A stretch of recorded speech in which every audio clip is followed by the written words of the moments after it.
The future star's passion is singing and playing the guitar. He is a regular member of both black and white gospel choirs.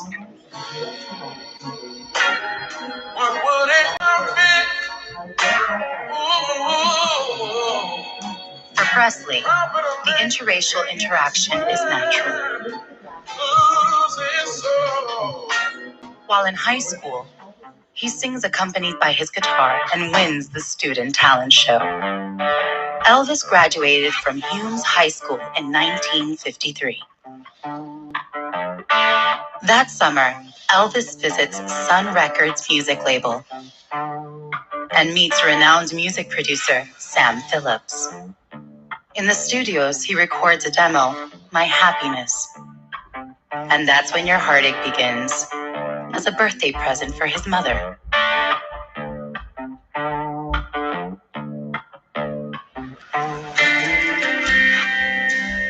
And decides to make another demo the following year.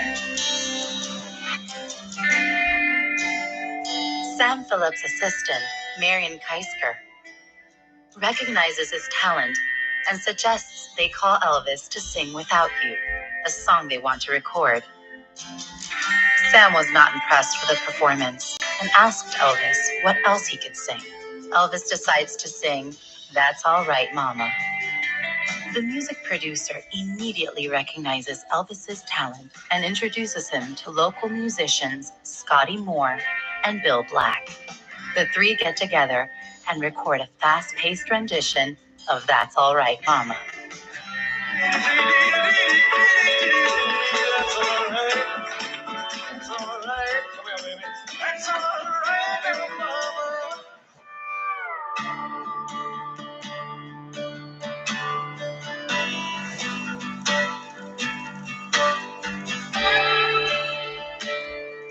Elvis, Scotty, and Bill begin performing together, and the trio quickly start touring. They perform for the first time at the Louisiana Hayride, a popular live country music radio show broadcast on Saturday nights from Shreveport, Louisiana. His fame grows, and Elvis signs a one-year contract for 52 Saturday night appearances. Bob Neal, a country music promoter who managed Johnny Cash, Sonny James, and Tom T. Hall, becomes his manager. The young musician met Colonel Tom Parker, an agent for country stars such as Hank Snow and Eddie Arnold, who performed regularly on the Louisiana Hayride. The trio continued to tour with country stars, including Hayride artists, in which the Colonel is part of the organization. The Colonel, realizing Elvis's potential, as he sees that his appearances have a unique appeal to teenagers, wants to manage his career and elevate it to another level. His unique style, handsomeness, and moves cause uncontrollable excitement wherever he performs. Sometimes, the fans push the limits and make it necessary for riot security to intervene. Soon after, Elvis signs a management contract with Hank Snow Attractions, owned by popular country singer Hank Snow and Colonel Tom Parker, who has an overwhelming persona. A lifelong relationship develops between the Colonel and Elvis, who will be the exclusive manager throughout his career. The Colonel fiercely protected his clients' interests and the use of their image. He hired merchandising manufacturers to exploit the Elvis Presley name as a brand that went on to generate hundreds of millions of dollars and continues to do so today. The Colonel came up with the idea of combining Elvis's singing career with a film career. At first, as a publicity for his music. Later, The king of rock and roll discovered that he was passionate about acting and always wanted to be recognized as a serious actor, but he never succeeded. In the face of growing success, Colonel Parker negotiates the sale of Elvis's contract with Sun Records to RCA and gets him to sign a contract with the Hill and Range Publishing Company, which will create an independent company, Elvis Presley Music Incorporated. Elvis conducts the first of many recording sessions in Nashville. Among the first songs recorded is I Was the One. The single sold over 300,000 copies in its first 3 weeks on the market. Elvis earns his first gold record for Heartbreak Hotel.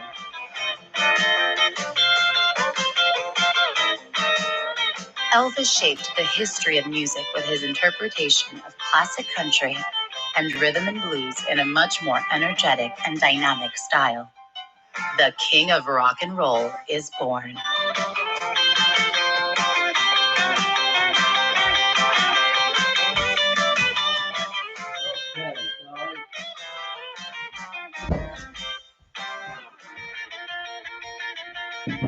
All right, sorry guys.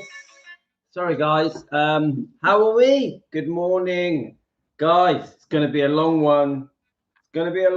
I hope you've got your teas and coffees ready. I was going to say my wife's going to just drop the dogs back. She's going to be out all day, so the dogs will bark when she drops them back, but then I've literally got a few hours and then I'm going to go for a run and walk the dogs. So let me just grab my coffees. We've got a few things to go through. I've got the Elvis on in the background. Let's have a look. Let me get my coffees. I've got 2 coffees ready. Oh my God. Guys, you know how much I love my my coffees in the morning. Okay. Right. Seriously, guys, I've been rushing around. I've just been chatting with Amy. I'm sure Amy Collett is listening to us while she's driving to the gym. She's off to the gym. I know that Amy does do a bit of our keto diet, I think, as many of you do. You guys know I'm on keto diet, but we're not going to talk about keto diet. So let me just check your messages. Now, I've been reading your 24-hour chat through the night. So because of it, let me just turn this to see the TV. So because I've been reading your chat through the night, I have decided to just discuss Elvis Presley Enterprises and what was the other thing? Just go through the chat so that we get a feel for it. But I did want to give you an update on the Bridget Cruz trial as well, the Bridget Cruz trial. And I also want to go through the questions. You remember we were doing the questions yesterday? Yeah? So, yeah, remember? I got bloody paint dye on my fingernails, so my fingernails are all black. Yuck. But there we go. Okay, right, I want to read your comments first. I need to just calm myself down, ready for this very long session, guys. I hope you got nothing planned because it's going to be a while.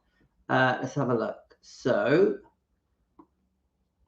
I've dropped the kids to school. I've been doing a bit of washing up, tidying up. My wife, every Thursday, my wife is out all day at the hospital. So that is a day where I get about 3 hours completely to myself, no kids. And obviously I'm still talking to my wife because I have 2 phones. So I'm in close contact with her. It's all going very well with my wife, guys. Really well. Touch wood. It's all good. All good. Right. Let's have a look. So we've got Jean Morning, Jean, Pamela, Karen. All right, toothache, yes, clove oil.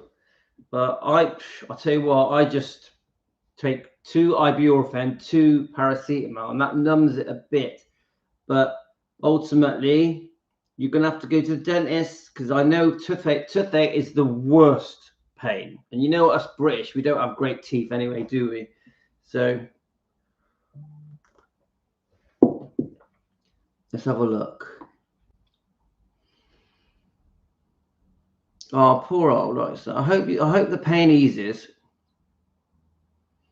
So let's have a look. Is Elizabeth on? Yeah, Elizabeth did a really enhance the chatting on the 24/7 last. She got you guys talking. I like that. Elizabeth, thank you so much. And Elizabeth bought me a coffee. Guys, anyone that buys me a coffee, you know I love it. Anyone that sends me a thank you, a super thank you, anyone that becomes a member, it means everything to me. I really appreciate it. So Elizabeth, thank you so much. And I know a few of the other ones of you have also done it. It really does mean a lot to me. Let's have a look. So I'm not going to rush into the topics. There's a couple of Elizabeths on here, but both lovely. Yes, we love. Hi, Linda. Hi, Angel Eyes. We're having rain. It looks like it's gonna rain. It's not raining yet. It's sort of overcast. It's 10:04 a.m. I had a good night's sleep. Did you guys have a good night's sleep? Some nights I just don't. Tonight, last night I did. I slept well. Okay, let's. Yeah, no one likes the dentist. We're just going through your comments quickly. Are we all waiting for live? My internet isn't good. Yeah, I'm sorry I made you wait, guys. You know I'm useless at getting on here on time. Hi, Emily.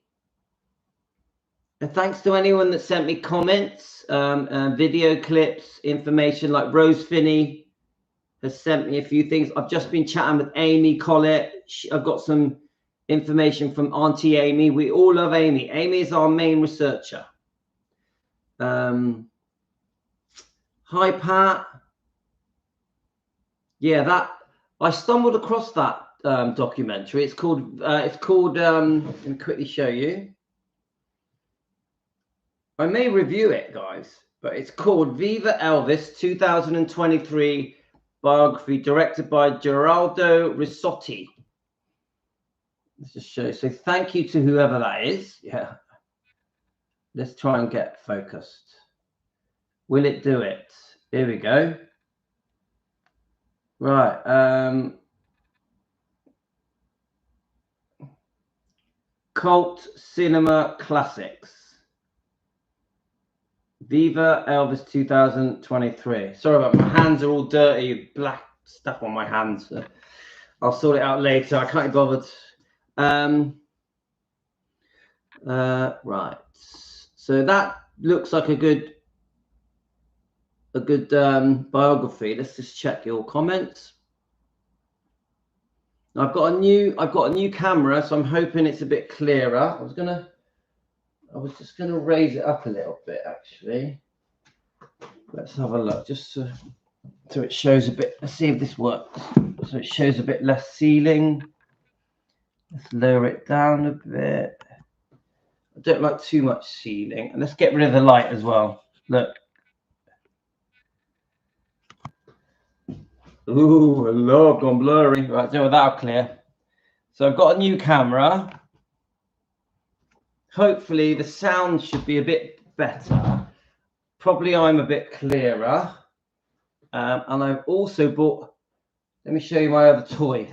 I've also bought this so that when I go on walks, you know, this is what I hold my phone with, yeah? And if you turn it on, I'll show you. It's very clever. If you're into tech gadgets. Right, so what it does, can you see it moving? However I move it, I'm not sure if this is working. However I move it, even if I go upside down, it moves and stays vertical. I'm hoping that I can press this button and it turns. Press it again, turns. So the idea of it is to try and make the camera, so when I'm moving around, I'm going like that, it stays level. So I'm hoping it will make the dog walks better when we do the dog walk lives.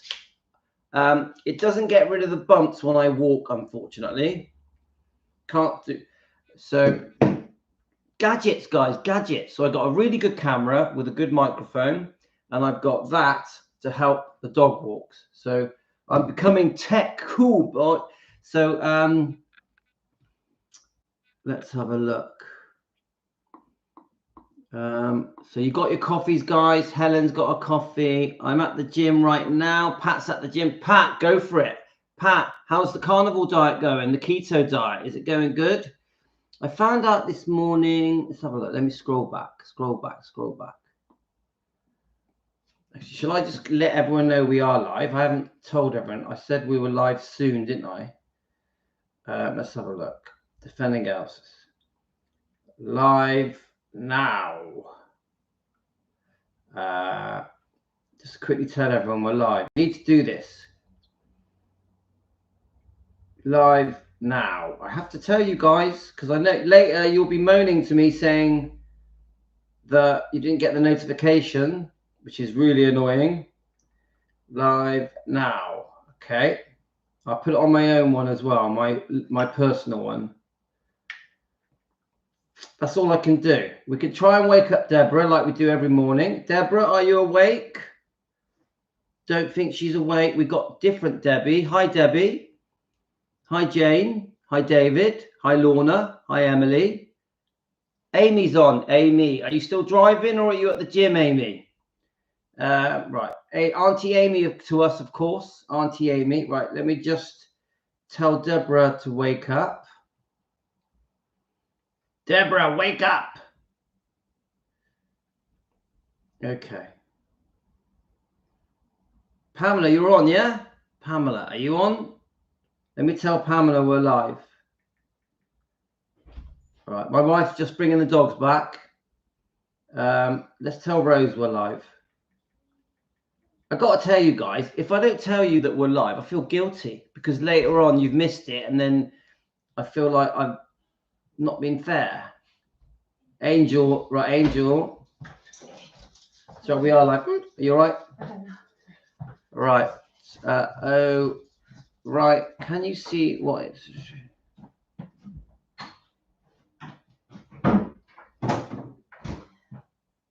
I think Angel's been having problems with Instagram. I think it seems to be okay on my end, Angel.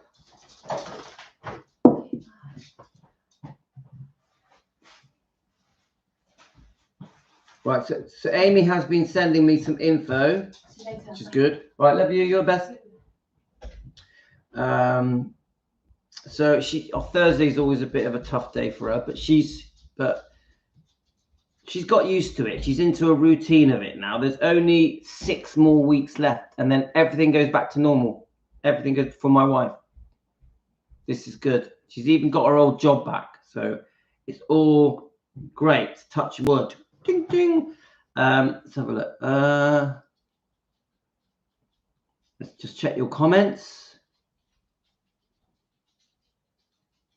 I haven't even started yet. I'm just waffling, trying to send everyone reminders to join us. Elaine, let's tell Elaine. Elaine, are you on? Guys, connect with each other. Friend request each other. Then you can tell each other when we go live. Because I just feel bad that you lot don't get the notifications. Which YouTube isn't doing its job properly, is it? It should be YouTube should be notifying you lot. Is Thea on? Thea, I know Thea likes to get on. Got shit.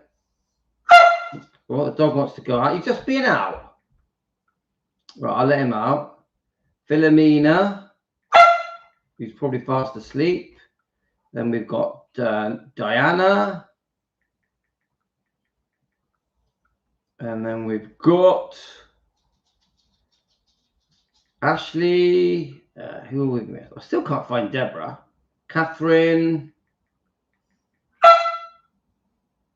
Michelle. Of course, Michelle is in England, so she's probably asleep as well. Michelle, you're probably not asleep. Right, and finally, Deborah. I think that should cover most people. Okay, I think that's it. Right, let me let the dog out and then we can get on with this. Right, reborn. Don't worry, guys, we are going to start. Just fast forward, yeah? Okay, let's let the dog out. Right, go on then, if you want to go out. Go on, a bit wet out there. Right, okay, love you.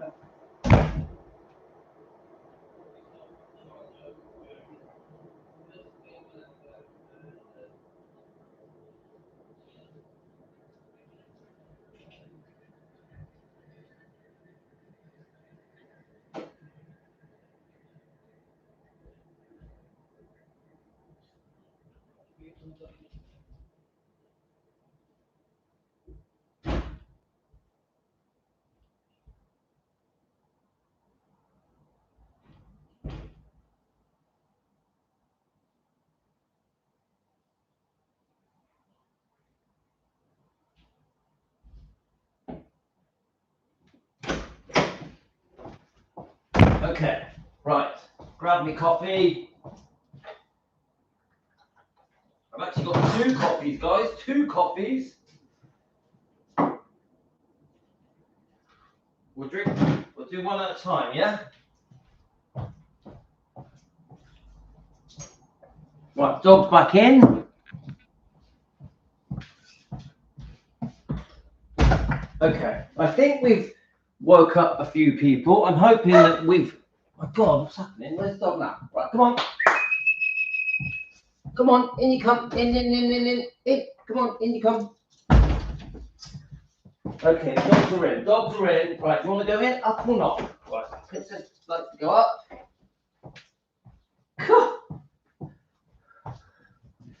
I am going to get started eventually. I reckon it's taken me It took me 22 minutes to get started. I still haven't read your messages. Right, I think I've messaged everyone. Oh, hang on. We need my phone. Of course we need my phone. My phone is the main tool. Got me to coffee.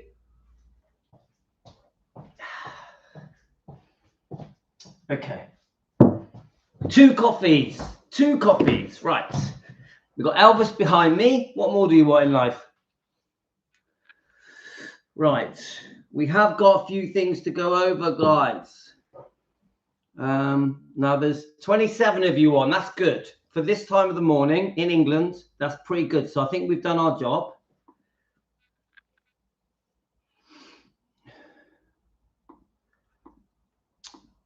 Thanks, Helen. Yes, Pat, I've seen that video about Priscilla not liking us. So the way she's furious that we call her ex. She says she's not an ex. Right, let me just turn on the... I have seen that. Didn't she say that in an interview at one of the Comic-Con events? And I think I've got that video somewhere.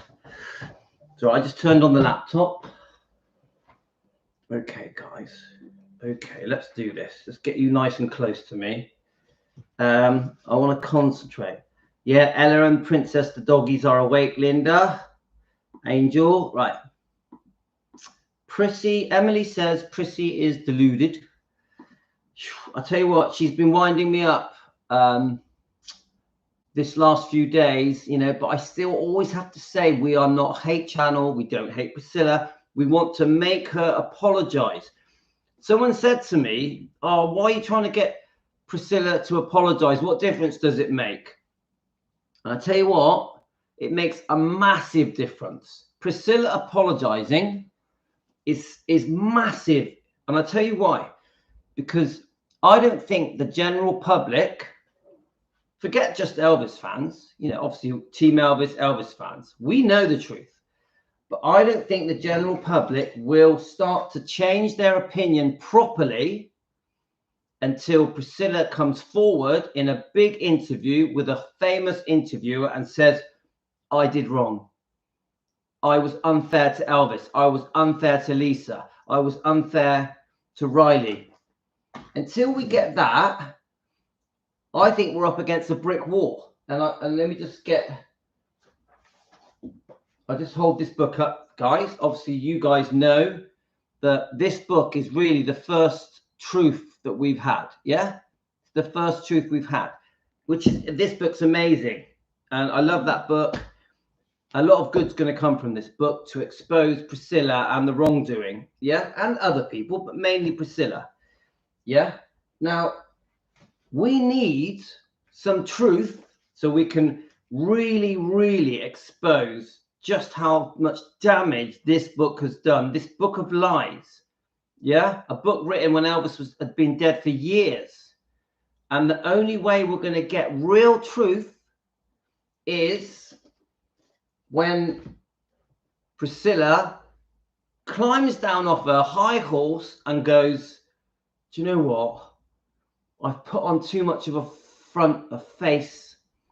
I've tried to keep up an image as the victim, and it's not working. I want to admit some things. I want to have a candid, honest interview with a high-profile TV channel like Sky News, CNN, Piers Morgan, people like that.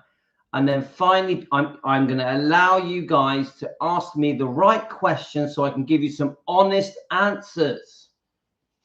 Actually, do you know what? I'll play Amy's. Amy gave me a very good video. Now, we're talking about Priscilla's lying. We're also talking about the fact that Priscilla keeps changing her story. Yeah. So Amy sent me a great video, which I posted. Yeah, which I'm going to play for you now because it's quite short. Now, here's something that came up yesterday. Yeah, let me just bring your comments up to date so I can. So, no, I'm not in the movie. I know if you ever heard of Gilmore Girls, the one who started, if she was there, some of the actors don't know their names. Right, I think Lisa exposed Priscilla in everything, in my opinion. People are turning on her. She did expose Priscilla, but it's still not enough. Because Priscilla's just going to try and deny it, isn't she? She's going to try and deny it in the way, look, in that silly interview where she starts laughing with Navarone, you know, when she's asked, oh, how's the book? How's Riley's book? How's Lisa Marie's? Oh, you know, it's okay. But, you know, she says things and then regrets it later. That was her way of saying that the book is lying. Yeah? Do we agree with that? When Priscilla stood there with Navarone, when he burst out laughing, and she was questioned about this book on behalf of Riley and Lisa, and she started giggling in a weird way, and then said, oh, you know, she says things, oh, yes, you know, and then she regrets it. In other words, she was calling Lisa Marie a liar. Do we agree with that, guys? That's how I saw it. Right. The only way forward is to say, if you want to be remembered fondly and not slated after your death, fess up. If fans were interviewed, thanks, Thea. If fans were interviewed, then shit will hit the fan big time. If fans were interviewed, well, I think to really make a difference, it can't be the fans. It has to be the general public at large. The main population, they're the ones that need to have their minds changed to see the truth. Because we, the fans of Elvis, we know the truth. We've done our research. We understand a lot of wrongdoing has gone on. Now, the Priscilla fans, no offense to Priscilla fans, they've been brainwashed. They completely have fallen for this book, Elvis and Me. completely. All they see is this beautiful image of Elvis and Priscilla on the day of their wedding that went wrong because Elvis was unfaithful and took drugs. That's all they see. And then they see poor Priscilla that was left on her own because Elvis died to bring up Lisa Marie all on her lonesome. This is the brainwashing of Priscilla fans. Yeah, poor Priscilla. Oh no, oh Elvis died because he took drugs, and then she was left alone, all alone, to bring up Lisa Marie. That is the brainwashing of Priscilla fans. Now we all laugh at that because we know that once Priscilla left Elvis early 1972, we know everything is a joke, a disaster, a mess, a nightmare for Lisa Marie. After she left, after Priscilla took Lisa Marie from Elvis, I reckon it could have been as early as 1971, because this was going on at the tail end of 1971. I think it had been found out around that time. I don't know my exact dates. Around that time, Priscilla was demanding the divorce. Mike Stone has said to us, Priscilla had made up her mind. She was leaving. Elvis had no say in it. She took Lisa Marie away, and everything from then on for Lisa Marie was a nightmare. And it completely explains to us why Lisa Marie was such a troubled child, such a troubled girl from the age we read about, from the age of 10, when she moved in with Michael Edwards. But no, Lisa Marie went through hell from, I think, even except for when she was at Gracelands with her father. I think Lisa Marie had a very troubled life from the age of 4. When Priscilla left Elvis and took Lisa Marie with her and moved in with the karate champion Mike Stone, everything was a mess. We know that Lisa Marie was happiest at Gracelands when she was with her father, Elvis. Yeah, do we agree with that, guys? So I'm going to do a little bit here just to show that Priscilla has been caught out lying many times now. And someone mentioned something to me yesterday, that Lisa Marie has put in her book that Priscilla had sex with Elvis at age 18. Do we agree with this, guys? Can I say, now we've all said that they supposedly they never had sex till the night of the wedding, yeah, to the night of the marriage, May the 1st, 1967. But do we agree? I want to ask you guys, do we agree that Priscilla had sex with Elvis age 18, which is not a big deal? 18 is an adult, because Lisa Marie has put it in her book. Do we agree with that? Let me just ask you guys.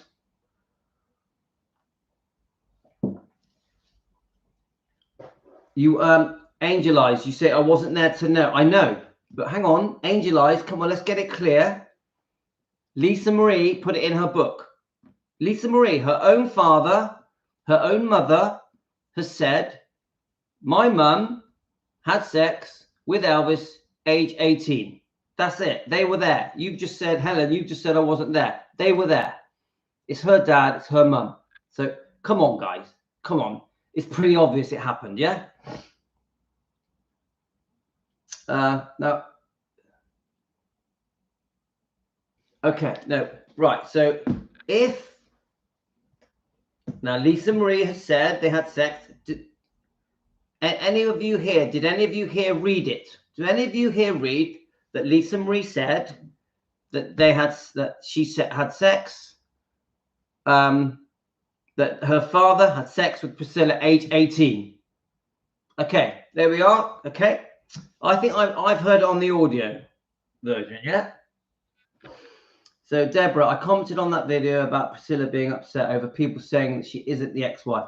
Well, I left a comment and I got a nasty reply. Well, you're always going to, Deborah. Now this is right. Okay, Thea, thank you. Right, this is my point, guys. It actually might have been Thea that pointed it out to me. Thea, it was you, wasn't it? Thea, let me just get Thea's comments. I think it was, well, I better tell Vibex we're live. Oh, you're up. Vibex, you're on. Vibex, hi Vibex. Thank you for your lovely emails. I'm going to reply to you. Vibex, thank you so much. We love Vibex joining us. Vibex, you mean everything to us. Thank you very much. Right, now listen.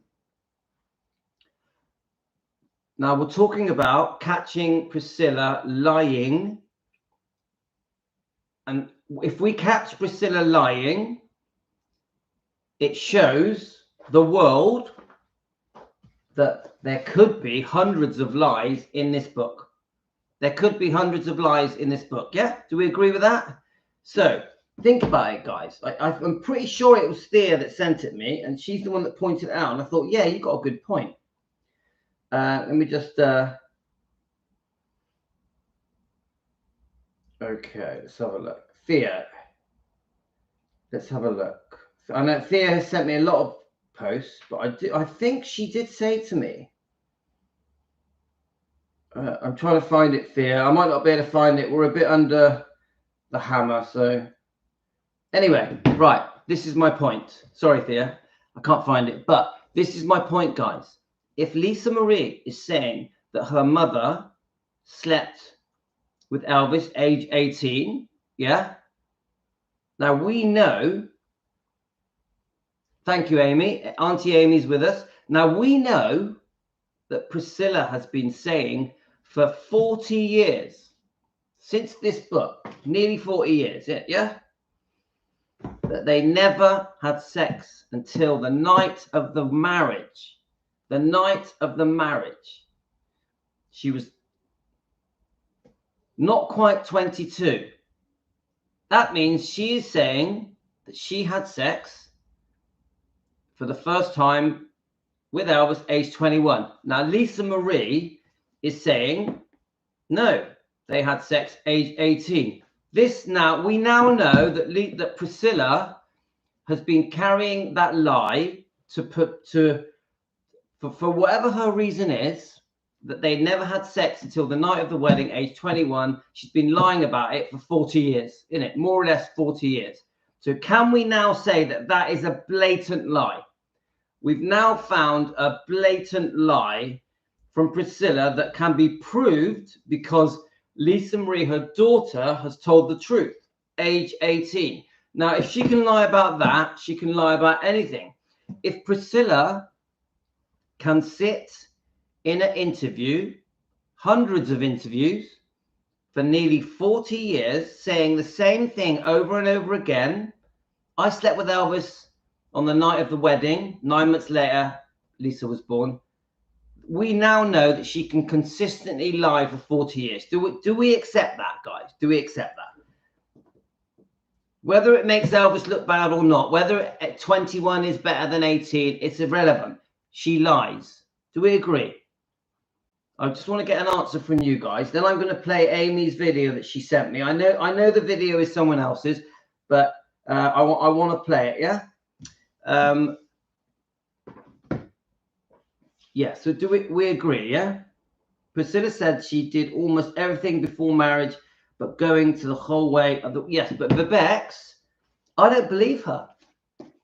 I know that Priscilla said that they did almost everything else. Vibex, this is for you, for your comment. I know that Priscilla said they did almost everything before marriage, but in her book, I don't believe it. This book is a book of lies. We don't really know. What we do know, Vibex, what we do know is that we've found many lies in this book, that this book was written to brainwash the public, to make the public think Elvis was some kind of pedophile. I don't think that Elvis was doing sexual things with Priscilla when she was 14. I don't believe it. I do not believe it. And I base it on the other information that we have found out about the different girlfriends that Elvis had. That even in the 1960s, when he moved back to Graceland, the different women Elvis was seeing, they were all in their 20s, or at least they were 1920s. I don't trust this book. I don't believe that the things that Priscilla said, the sexual things that Priscilla said in this book when Priscilla was age 14 happened. I don't believe it. I dispute it. So remember, there's no point in us calling this book a book of lies, and then we believe that she is talking about Elvis like he's a paedophile. So we have to get that head on, yeah? Oh, you made it. All right, okay, all right, okay. I want to rephrase that. Amy, I'm sorry about that, Amy. So Amy has put a video together. Amy, do you mind if I play it? I didn't realize you made it. Do you mind if I play it? Amy sent me a brilliant video that shows Priscilla's lying. Auntie Amy Collett, who is our main researcher. I want to play that just to show you guys that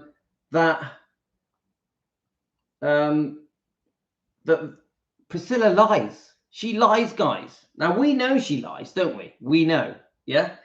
But the fact the Priscilla fans don't know it. The Priscilla fans don't know that she's a liar. They're brainwashed, guys. Spoon-fed lies for decades. I'm just waiting for Amy's reply. Amy, is it okay if I play this video?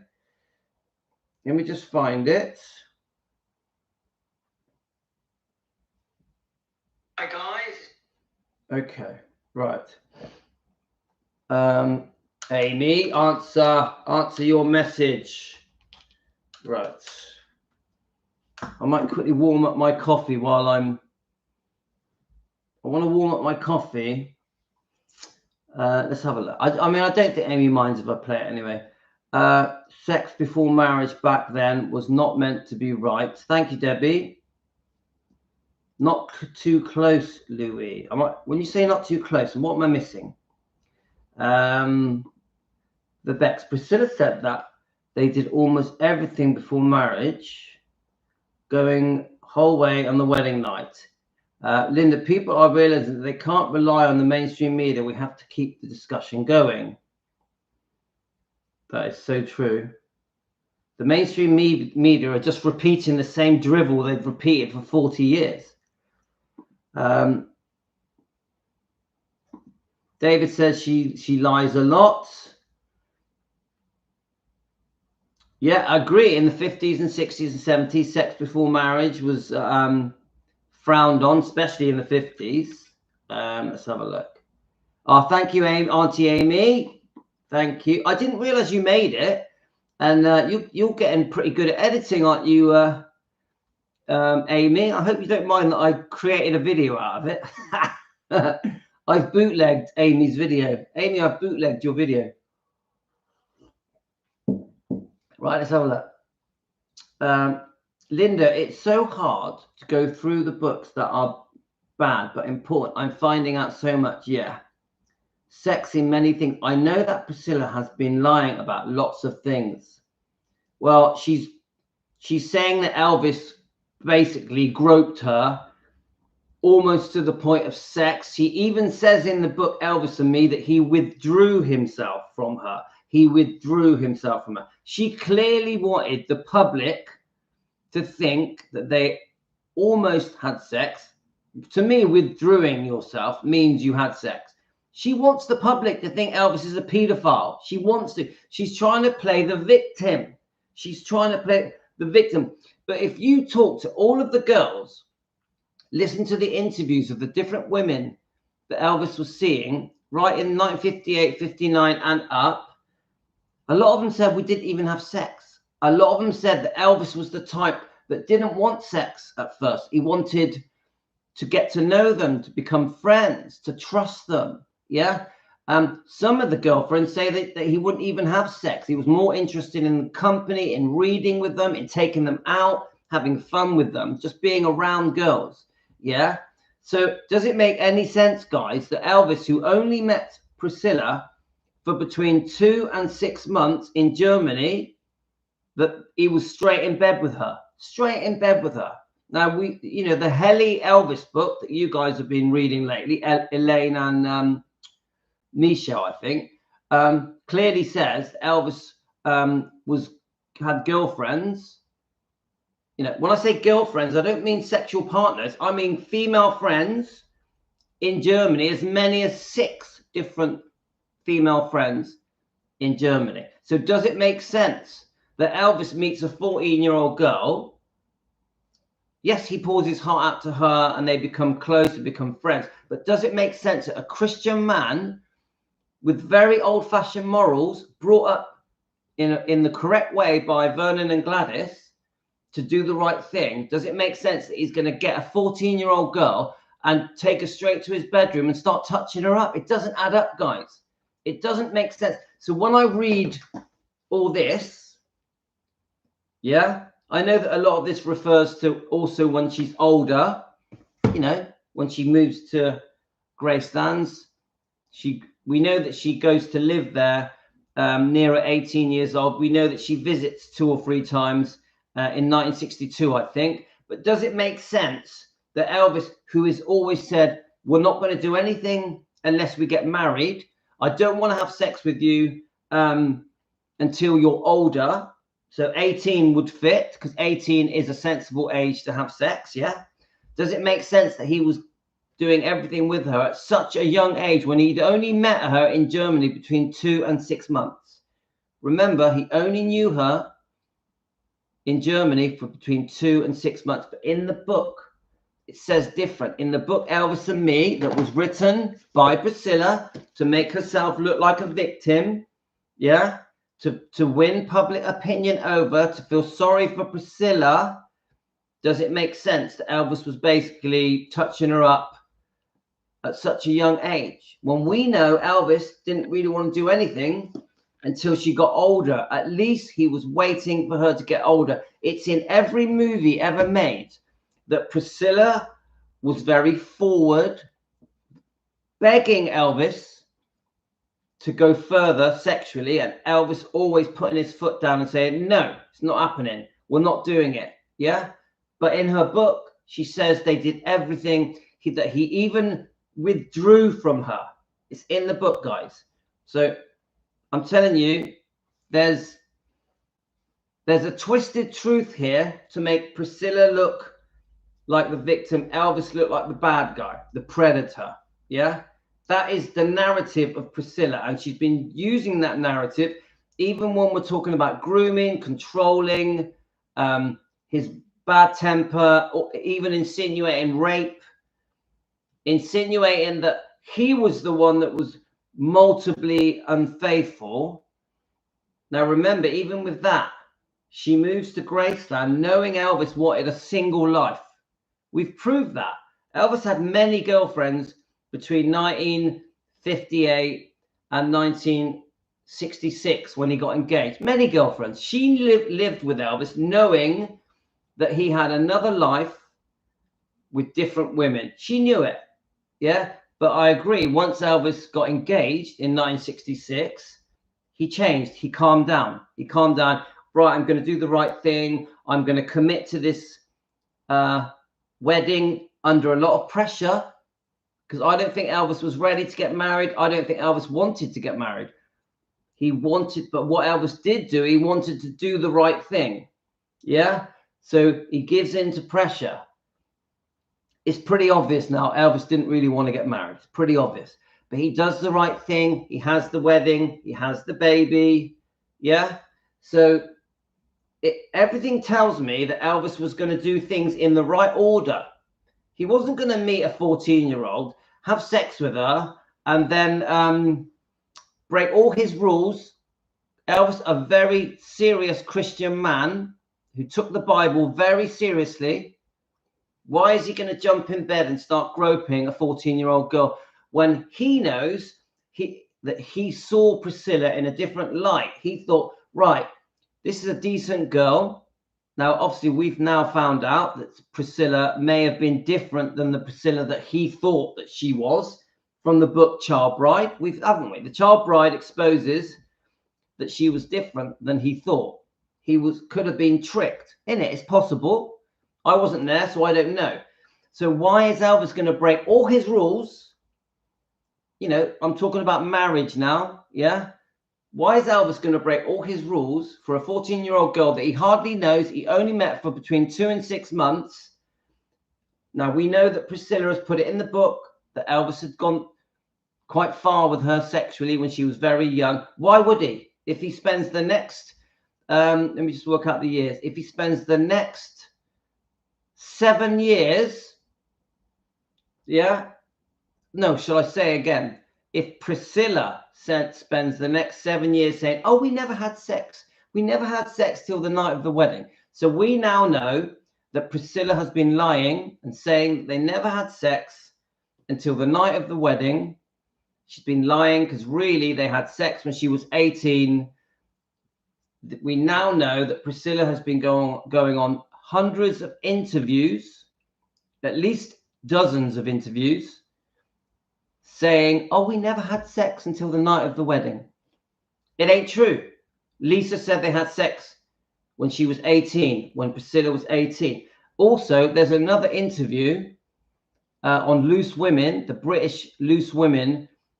She admitted to having sex with Elvis then as well, didn't she? So we now know that she's been lying, yeah? So I'm going to play this. I'm going to play this video from Amy. This is Amy Collett's video. I did alter it a bit just to fit my channel. Amy, thank you very much. Louis at defending Elvis Presley. So how many times have we heard Priscilla Presley say that she had nothing to do with Sofia Coppola's film Priscilla? She said it many times. She's distanced herself from the Priscilla film because she knows that that film makes Elvis look very bad. Lisa Marie did not want this film made. Please watch this video and let's find out the truth. Defending Elvis Presley on YouTube. Come join us on our daily live streams. Help us defend Elvis and his bloodline.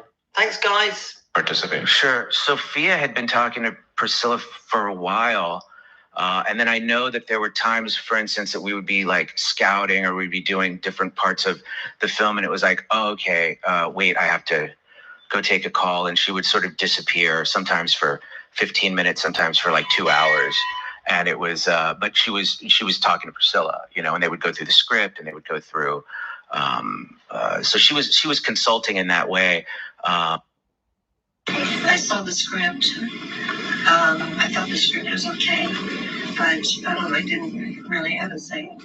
I had lots of different conversations with her before I started filming. She was very generous with her time, and she was very kind to me and supportive. And I think if I didn't have that, I would have had a much harder time. But that was my main source. I think in movie making, they kind of put their take to it, which they did. I didn't really have any part in either one of them. I saw the script. I thought the script was okay, but I didn't really have a say. Yeah, I felt so lucky to be able to speak with Priscilla and ask questions, and so throughout the process, I would, just keep questions for her, and she was so gracious and open to helping answer as much as she could, and just to have all the details as close to being as accurate as we could. And I was so nervous to show her the film for the first time. And we watched it, and she said, "That was my life. You did your homework." And I was relieved because it was very important to me that she be happy with it. I saw the script. I thought the script was okay, but I didn't really have a say. And Sorry.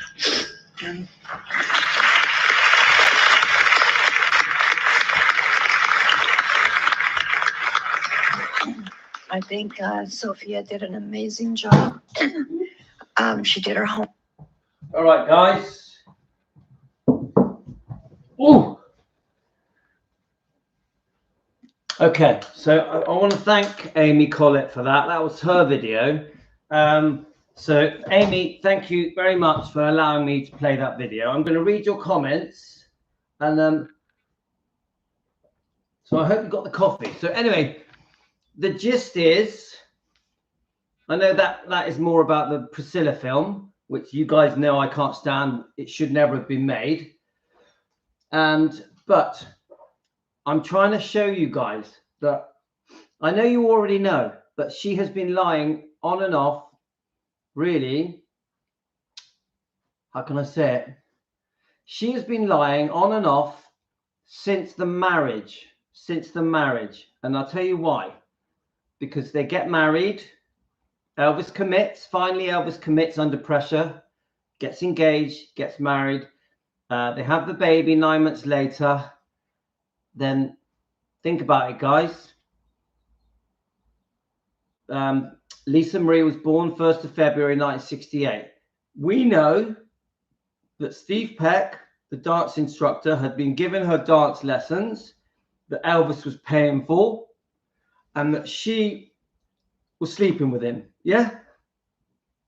Now remember, they got married. Let's work it out, guys. This is how wrong it is. They got married May the 1st, 1967. Yeah? Well, we think that she got caught sleeping with the dance instructor. We think that she got caught sleeping with the dance instructor. Sorry, my son's asking me for money. We think she got caught sleeping with the dance instructor in March 1968. Let's work out the months. Yeah. So they got married May the 1st, 1967. So let's add it up, guys.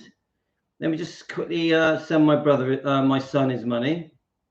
You guys, while I'm doing this, work out. So if she was caught being unfaithful in March 68, they got married May 1967. How long after the marriage was Priscilla caught being unfaithful? Please tell me, guys, and I'll just quickly send my son his money. Who's good with maths? Any of you guys good with maths? Right. So my son's at college. I will send him some bus money and lunch money.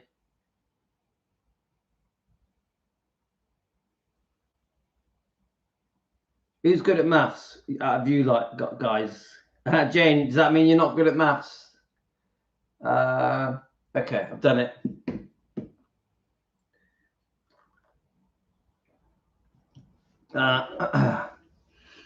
Right, continue. All right, let's just tell my son it's done. Come on, guys. Let's work it out. Who's good with maths? So they got married May the 1st, 1967. So we've got June, July, August, September, October, November, December, January, February, March. So June, July, August, September, October, November, December, January, February, March. Yes, I've always said it was 10 months. 10 months after they got married, Priscilla was unfaithful. Yeah? With Steve Peck, the guy who owned the dance studio, the dance instructor. Now you think about it, guys. Yeah, 10 months. Come on, guys. 10 months. Yeah? Now you think about it, guys. This is what I'm trying to show you. That Priscilla, don't forget, she's lying. Yeah? We're catching Priscilla lying. Yeah? So she must have lied to have this affair with Steve Peck, the dance instructor, which she's admitted in her book. Yeah, not that the book's right anyway, because that book's full of lies. But so she would have been lying to secretly meet Steve Peck, the dance instructor. Now, there's a possibility here that she was seeing Steve Peck while she was pregnant. Isn't there? Another possibility. There's a possibility that, how can I say it? There's a possibility that Steve Peck and Priscilla were quite close leading up to the birth of Lisa Marie. Then once they started sleeping together 10 weeks, 6 weeks after the birth, yeah, which is just crazy to me. It's just wrong, yeah, on so many levels. She would have had to hide that. There would have been a lot of lying that went on to cover up the Steve Peck affair that she's admitted to. Now, some of you have said it was Let me just try. Can you just remind me, guys, how did Elvis find out about the Steve Peck affair? I get confused between Steve Peck and Mike Stone. I know that a couple of you said that Lisa Marie exposed one of the affairs, but did Lisa Marie expose the Mike Stone affair or the Steve Peck affair? Just try and remind me, guys, because I forgot. We were talking about this yesterday. So just remind me, how did Elvis find out about Steve Peck? Yeah? Yeah, so Linda says it was one of the Memphis Mafia. Did they come home late one night? I'm just trying to remember. Been around the block so many times. Let's have a look. Priscilla does all in front of her eyes. Man, drugs, pause, Lisa. Let's have a look. Yeah, she told Lisa. Yeah, she told. So, okay, so Lisa Marie was the Mike Stone one.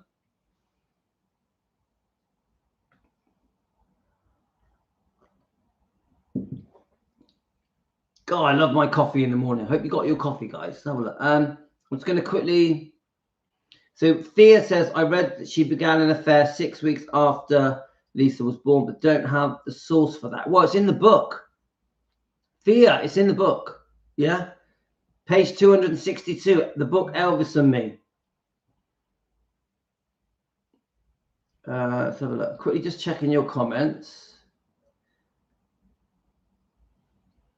I believe Elvis found out what she was like. He was so shocked. He liked when we found out about the lies. Once you see the real Priscilla, you can't unsee it.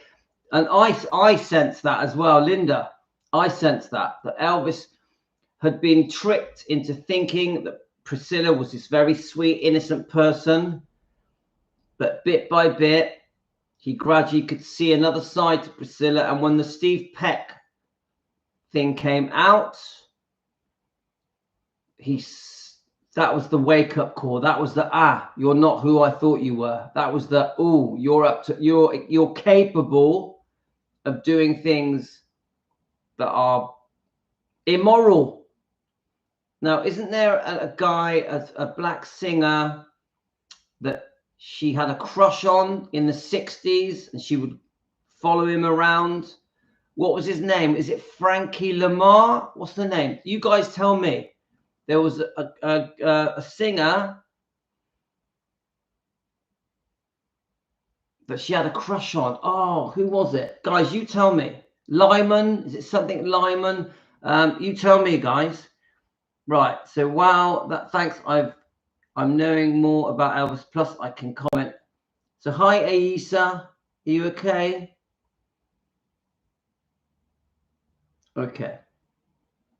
Let's have a look. I don't think Lisa exposed the affair, but Elvis was said that Lisa told him she was witnessing them kissing. Right. Thank you, Linda.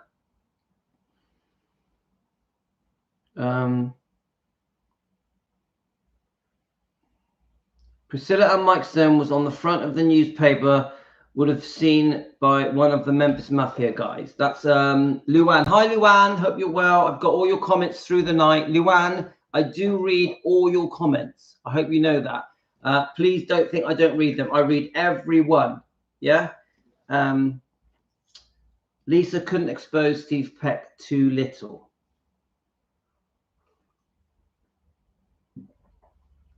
Right. Anyway, so the whole point of that whole waffle that has took me nearly an hour is we know Priscilla lies.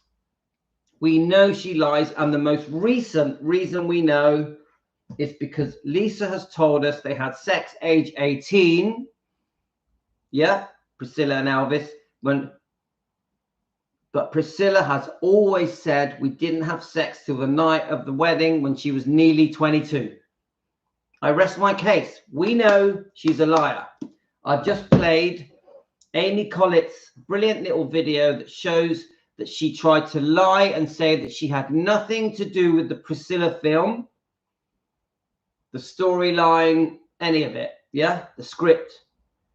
But Amy Collett's video, which is brilliant, Auntie Amy, clearly shows that she is lying, that she did have something to do with the making of the Priscilla film, Sofia Coppola's Priscilla film.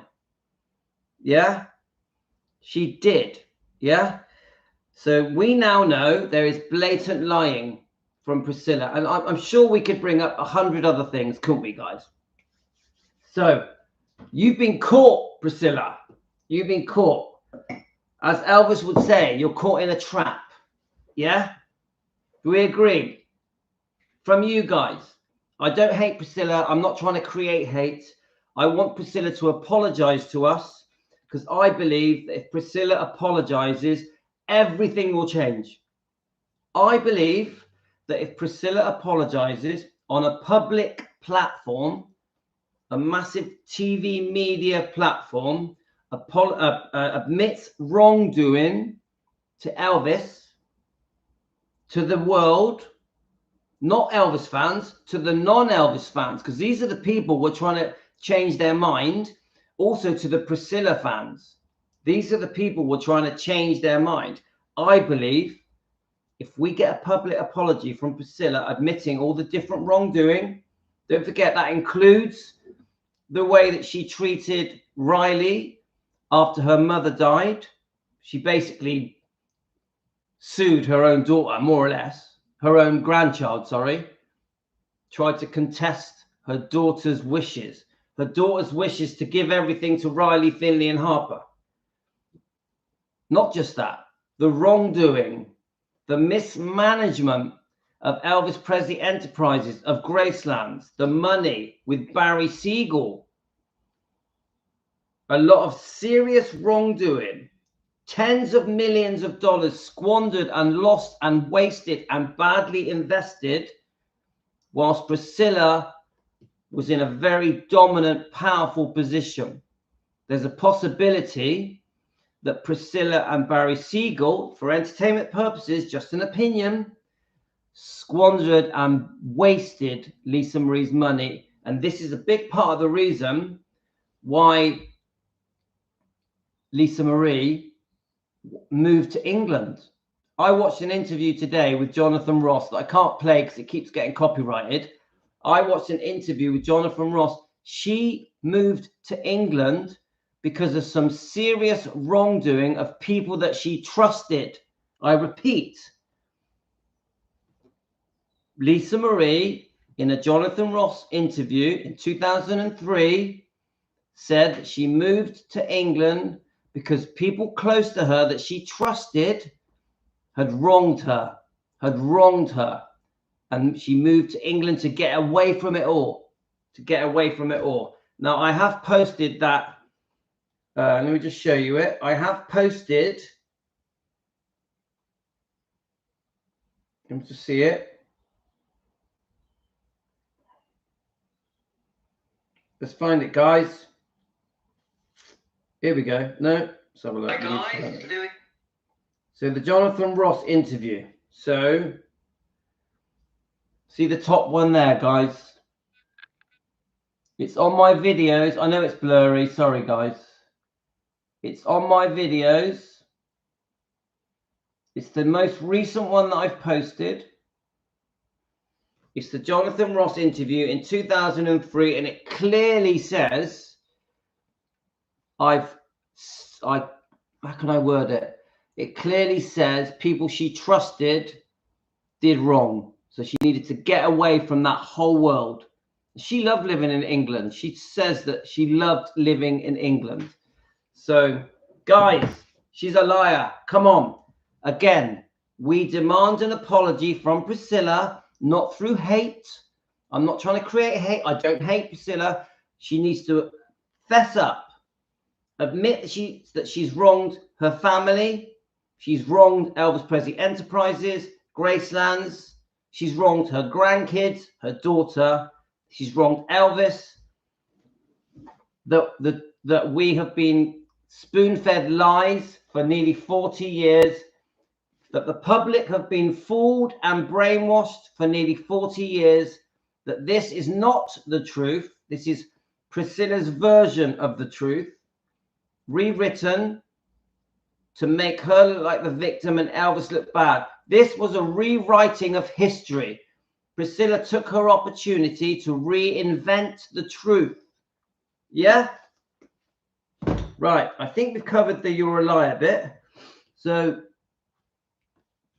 I am a forgiving person, but she has done so much damage for so long, I think I would be unable to forgive. Well, guys, look, I'm not a hateful person. I've had a good upbringing. I'm a Christian man. I want to forgive. I want to forgive. Now, when you forgive someone, guys, it doesn't mean that you accept what they've done. It doesn't mean that you agree with what they've done. When you forgive someone, you take away their energy. You take away their energy, because when you're bitter and angry at someone, that controls you. When you forgive someone, you release the energy. The bitterness is released. You don't have to be their friend. You don't have to like them. You just let it go. Now, this is what I want. Vibex, you set yourself free. Now, look, guys, I'll tell you one of my stories. I know that you guys don't seem to mind me telling you my story, right? So, do you want to hear my story about forgiveness? Is anyone interested? Because I don't want to say it if you don't want me to. It's only short. It's only going to last 1 minute.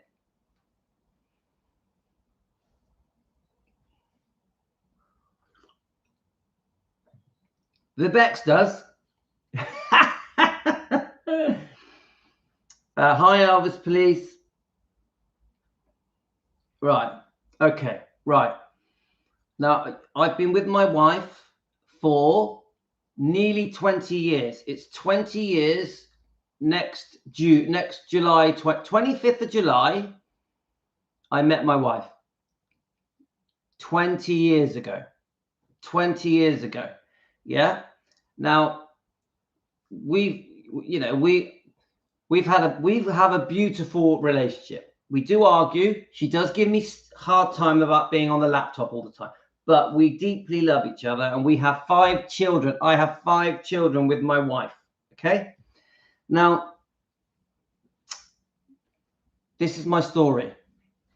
I was seeing a girl before my wife. We were living together. We'd been together for about a year. We were living together. Yeah. Now, I trusted this girl. This was a beautiful girl.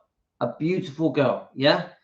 And we were living together, and every 2 or 3 times a week, she would say, "Oh, I'm going to visit my grandmother." My grandmother. Yeah. I believed her.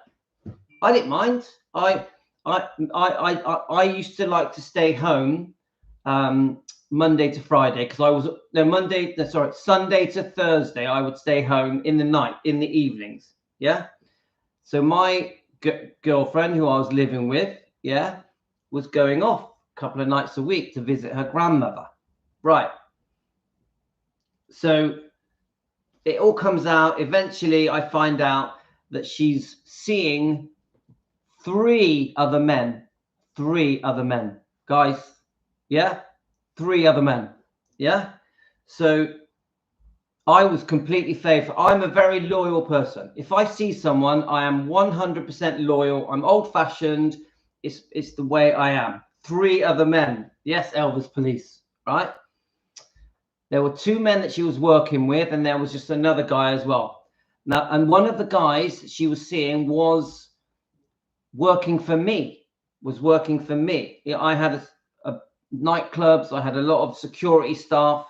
One of the men was working for me, right? So 3 men, guys, 2 that she worked with. And this was 20 years ago, so it's not a problem, guys, that I'm talking about it. 2 men that she worked with, 1 man that worked for me. Okay. Pretty bad, yeah? Pretty bad, yeah? No, her name wasn't Priscilla. Anyway, this is my point about forgiveness. Okay.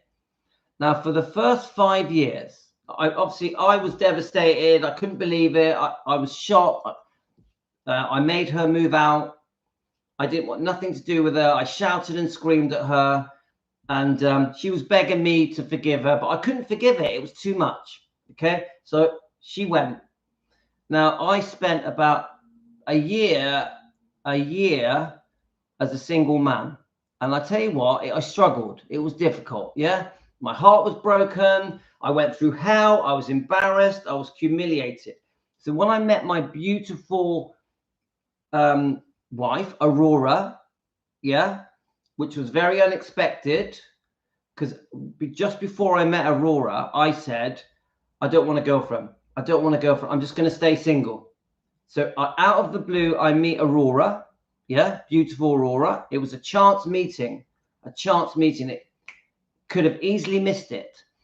Now, for the first 5 years of our relationship, so me and Aurora living together, we had 3 children. I was very angry and very bitter towards this person, my ex-girlfriend. Very, like, really, it really ate me up. I was like, it was a big part of me. I had let my anger and frustration at my ex-girlfriend, because of how humiliated and embarrassed I was, affect me. Yeah, I think it showed a bad side of my personality. Now, one day, I just made a decision. I'm coming to the end of my story now, yeah? One day I said, you know what? This is eating me up. This is doing harm. This is just not good for me. The fact I'm so angry at this ex-girlfriend, yeah? So I said, you know what I'm going to do? I'm going to forgive everybody that has ever wronged me in my life. Everybody, not just my ex-girlfriend. Also, I had problems in business. You guys know that I ran business for 26 years. I had problems in business. People had stitched me up. Friends had stitched me up. Friends had double-crossed me. Business partners had double-crossed me. So instead of being angry at all these people, I just said, right, I forgive everyone. I forgive everyone. And I said to my wife, I'm going to forgive everyone, including my ex-girlfriend. I'm going to forgive my ex-business associates, my friends that had stitched me up financially with money, and I'm going to forgive everyone. Yeah, everyone. Yeah. And I tell you now, it's the best thing I ever did. It's the best thing I ever did. My whole being calmed. And I said to my wife, I've forgiven everyone. I don't hate my ex-girlfriend anymore. I don't hate my ex-business associates, my old friends that had stitched me up. I said to her, look, I'm not going to be friends with them. I don't really want them as my friends. Yeah. I don't agree with what they did, but I will forgive them and let it go. It was like throwing away. It was like throwing away this feeling of hate, of anger, of bitterness. It's like throwing it into the sky. And it's the best thing I ever did. It transformed everything. It transformed my health, how I felt within myself. I had no bitterness. There was no wasted energy hating people from my past. All of the friends that I'd fallen out with because they had double-crossed me. My ex-girl, and you know, the next time I saw my ex-girlfriend, yeah, I said hello to her. I said hello to her for the first time in 5 years. I said hello to my ex-girlfriend. Now, my ex-girlfriend has moved on. She has a different partner. She's had a child. And I have no bitterness towards her, no hate. I wish her well. My old friends have moved on. They've got married. They've had kids. Business associates have moved on. They've got kids. They've got married. And I tell you now, this is why we have to forgive Priscilla. We don't forgive Priscilla because we want to like her and be her friend. We forgive her to let go of the anger, to let go of the bitterness. We don't have to agree with Priscilla, what she did. What Priscilla has been doing and has done is wrong on many levels. And I will come on this show every day and defend Elvis and his bloodline against Priscilla's wrongdoing. But I won't hate her. I will not hate her. And I invite her to our table to admit her wrongdoing, so the public can know the truth and then it's up to the public to forgive her. But if Priscilla admits her wrongdoing and apologizes to the fans, we're going to have to forgive her, guys. It doesn't mean we have to like her. We're going to forgive her and we're going to move on, because bitterness, anger, resentment will eat you up and damage you. Bitterness, anger, and resentment will eat you up and damage you. That's it, guys. So we're going to move on to the next topic now.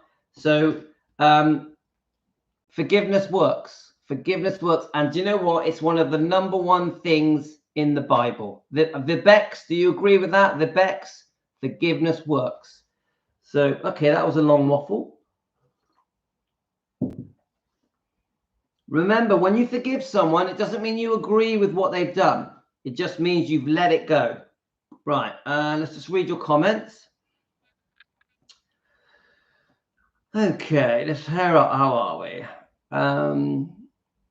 So, Vivek, just have to say, Lisa Marie was born exactly 9 months after the wedding. So if Priscilla was pregnant when they married, she could have been more than 4 weeks pregnant. Okay. Yeah, that's something that's come out, guys. There's a high chance that Priscilla was pregnant at the time of the wedding. I agree with that. Yeah, it is. She was named after the Aurora Borealis, which is one of Aurora's mum's best friends, Aurora. So she's a beautiful person inside and out. Everyone loves her. Everyone loves my wife. She's very, very, very popular. It was her loss, because my next stepping stone was meeting Aurora, and then we had 5 kids. It couldn't have gone good. But if you had met me through that single period, that year I was single, I was very, very unhappy. Very, very unhappy. And I remember how it felt to be very unhappy, intensely unhappy. But then Aurora came along, changed everything. You never know what's round the corner. You never know what the tide will bring. You know Tom Hanks, the Tom Hanks film where they crash in the ocean in the aeroplane. And in that film, there's a part where Tom Hanks says, you never know what the tide will bring. And guys, if any of you are going through a bad time in your lives, don't worry, because you never know what the tide will bring. Have faith. Have faith. You never know what the tide will bring. You don't know what's around the corner. Good things are coming your way. I repeat, good things are coming your way. Okay, guys, have faith. Yes, forgive, but don't forget. I agree with that. Once you have forgiven, you let go. It opens your mind and heart. Yes, Linda. It opens your mind and heart. That is what happened to me. Forgiveness opened my mind and heart. Linda says we can only forgive her if she asks for forgiveness. Yes, we want her to come forward and do that. We want Priscilla to come forward and ask for forgiveness. We want that to happen. We're pushing for that. Elvis Police, SK, that I love that, what you just said. Elvis would forgive her. Elvis would forgive her. And we know that Elvis spoke highly of Priscilla on one of his concerts, didn't he? He blamed himself for being away too much. Yeah? Elvis would forgive her. Don't forget, Elvis's heart was made of gold. It was beautiful. Elvis had a beautiful heart. He had a beautiful center. Yeah? So he forgave. Just like we know he would have brought the Memphis Mafia back after his father sacked them. We heard the conversation with Red West, didn't we? The conversation with Red West that was secretly recorded. Elvis was forgiving. He was forgiving. He wasn't angry. He wasn't bitter.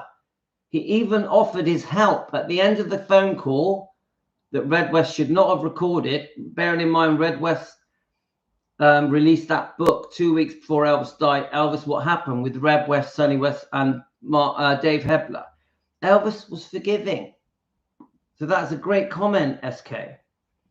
She doesn't want to forgive because she feels she has done no wrong. Linda, you're right. That's our job. Our job at defending Elvis Presley, fans want the truth, we defend the bloodline, is to change her mind and to make her want forgiveness, want to apologize. That's our job. If we achieve an apology from Priscilla, we have done our job. We have done our job.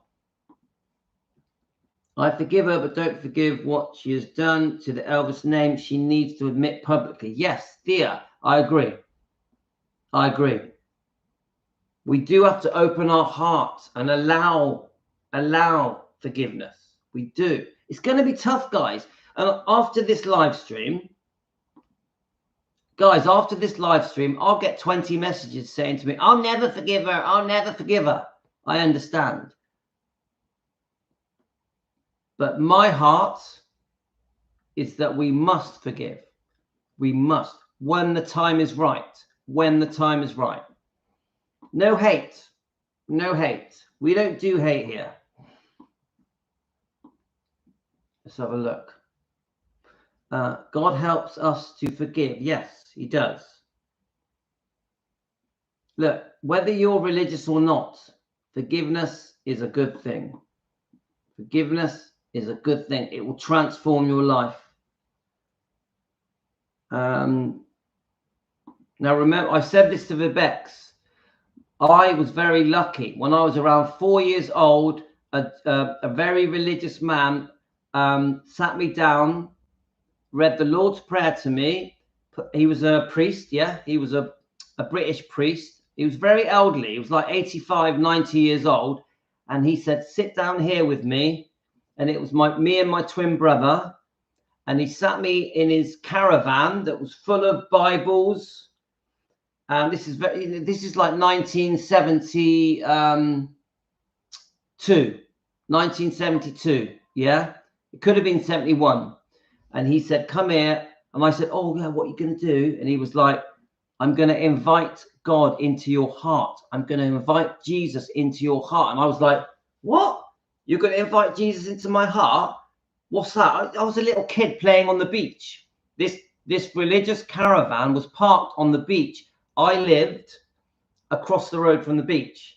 So every day, in the 1970s, you could walk over to the beach in safety. It was different times. So this man in this religious caravan would give us badges and bookbinders, leather bookbinders, and he would give us a Bible this big, a miniature Bible. So this man in this religious caravan called Uncle Bill, we called him Uncle Bill. Uncle Bill, thank you. He said, come into my caravan. Me and my twin brother, 4 years old, we sat down on a little wooden bench in his caravan, surrounded by Bibles and religious books, Christian books, yeah?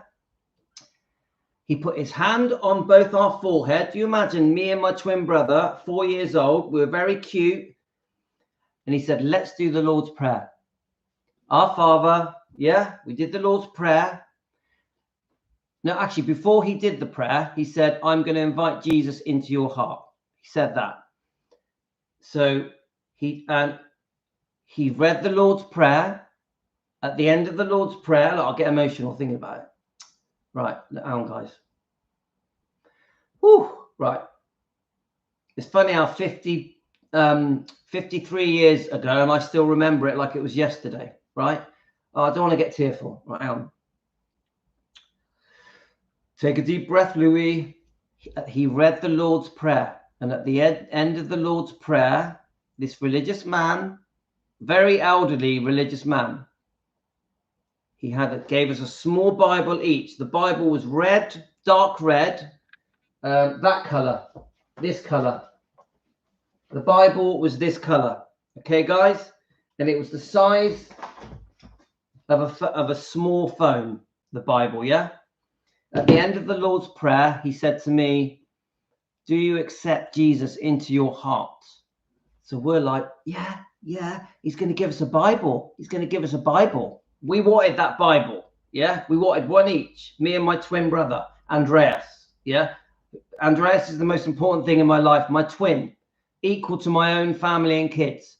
We're both there, these little kids going, oh yeah, yeah. So he gives us the Bible each, gives us a badge, gives us a leather bookbinder.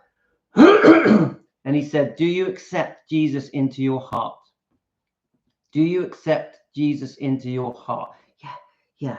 And I tell you now, guys, that old man stayed friends with us for a couple more years. He didn't live much longer. He died quite soon after, which is very sad. Uncle Bill, we love you. And I have had a very rocky life, very rocky, because I had a lot of problems when I was in business. I was quite a naughty teenager, in trouble with the authorities sometimes for just silly things, all silly things, nothing serious. And I've always felt that moment when Uncle Bill invited Jesus into my heart has carried me through my life. Carried me through my life, guys. Yeah? And many ups and downs. I've had a very, very topsy-turvy life. Jesus entering my life, entering my heart, has stayed with me like a warm blanket, and it has carried me through my life. Yeah? Obviously, the most recent thing is my wife getting cancer. The most recent thing. And when my wife became unwell, the first thing I did was pray. The first thing I did was pray. Okay, guys? So I hope you found that interesting. Yeah? Now, I'm not trying to encourage you guys to be religious or to be Christians. That's up to you. That's your right. You do what you want. I am a proud Christian. It's helped my life. Yeah? So we go back to Priscilla. Yeah? We must forgive her. We must. We don't have to accept what she's done wrong. We don't have to be her friend. But we must forgive. We must. It's important. Otherwise, we become bitter, angry people. And I ain't going to be a bitter, angry person. We defend Elvis from a place of goodness, kindness, from a good heart, from a place of love, from a place of forgiveness. We defend Elvis just like Elvis would. Like SK said, Elvis would forgive. Elvis. And we know that Elvis, that Christianity and the Bible was the most important book in his life, and I think was the most important thing in his life. Yeah? Christianity, the Bible. So there we are, guys. A bit serious, but that's how I feel. I hope you enjoyed my little story. It means a lot to me, guys. Okay, let's just keep... let's have a look. Same thing, Louis. When I met my husband, now we've been married 13 years. Yeah, so you've been through it. A few of us have been through treachery, unfaithfulness, haven't we? Quite a few of us have had broken hearts, haven't we? Quite a few of us have had broken hearts. It's tough, guys. It's tough. Yeah. I would say losing someone you love, you know, in a relationship is nearly as bad as someone dying. You don't sleep, you can't think properly, it completely rocks your world. Come on, we've all been there, haven't we, guys? We've all had our heart broken. We just have to move forward. We have to move forward. As Tom Hanks said, you never know what the tide will bring. You never know what the tide will bring. Right, Pat, it's hard not to hate Priscilla. And after we know now with Lisa Marie's had to endure with her abuse from her mother. Yeah, but no, Pat, because you can have an opinion. You can have a strong opinion of someone's wrongdoing, but you don't have to hate. There's a difference. Having a strong opinion and hate, they're two different things. Hate will eat you up. Hate will eat you up. Right. Linda, do you believe Elvis would have forgiven Priscilla for allowing Lisa to be abused for dumping her into the Scientology? I don't think he would. Yes, I do. Linda, yes, I do. Because that is the teachings of Christianity. Yeah. If you're a genuine Christian, we have to forgive. We have to. It doesn't mean we agree. It doesn't mean that we can't have strong views. It doesn't mean that we can't be disgusted with what's happened. I'm disgusted. I am disgusted with what Priscilla has done. I am disgusted with what Michael Edwards allegedly has done. But we do have to forgive. Now, those people need to be punished. The authorities need to question them and do the right thing. But we have to forgive, guys. We have to. That's one thing I learned. Now, we've all made mistakes, haven't we, guys? We've all made mistakes. I've made mistakes in my life, yeah? I'm no angel, all right? I hope people forgive me for my mistakes. I repeat, I hope people forgive me for my mistakes. Many of you would have made some serious mistakes in your life. I hope people forgive you for your mistakes. You get it, guys? You get it? We are talking about human beings here, real people. Yeah, we want Priscilla to admit wrongdoing and change. We don't have to be her best friend. Let's have a look. Linda, it would be hard, but I think he would work really hard on himself because he was Christian. Yeah, it would be hard. It'd be very, very hard. But I know Elvis would. Once the anger calms down, once the anger subsides, yeah, Uncle Bill. And Uncle Bill, I looked him up. He was a very, very famous religious man. I looked him up. Years later, I found out his real name, and he spent his life crusading around the world. I think they called them crusades, sharing Christianity to all different countries around the world. He had spent his whole life going around the world, doing these crusades, converting tens of thousands of people to Christianity. And then he came back to Weston-super-Mare, my hometown, to retire. He came back to Weston-super-Mare, my hometown, to die. Yeah. He was very old. I think he was nearer 90. Yeah. So I know all about Uncle Bill, and I told his family, I thanked his family. I got in touch with his family and I thanked them. But I didn't thank them until I was in my 40s. Yeah. So I will never forget Uncle Bill. Let's have a look. Louis, isn't it too late to investigate what Priscilla Edwards did since it was so long ago? Well, Pat, people keep saying that, but I just think I think something has to happen. Something has to happen. Heavenly Presley, hi. Heavenly Presley, you and me have messaged each other a few times, haven't we? Now, Heavenly Presley has a brilliant YouTube channel, by the way. So, Heavenly Presley, isn't this the first time you've joined our live? Yeah. But I'm so pleased you have. Yeah. And Hidden Minds, the YouTube channel. Hidden Minds, Renee, thank you so much for joining us. Please subscribe to Hidden Minds and Heavenly Presley, both brilliant Elvis channels. Yeah. Where am I? No.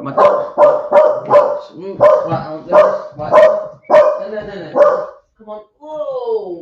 Come on.